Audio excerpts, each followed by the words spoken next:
Hello guys, welcome to our channel. Today I am going to show you how to make WhatsApp stickers on iPhone.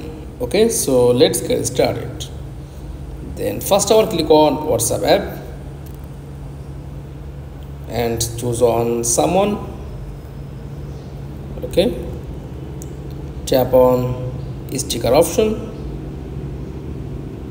and click on sticker.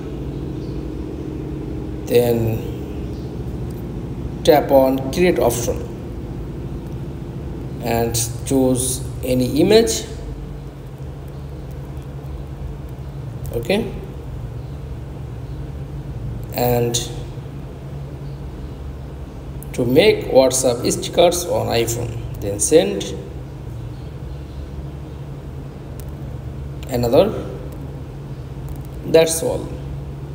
Thanks for watching. Please like, comments and subscribe. Thank you.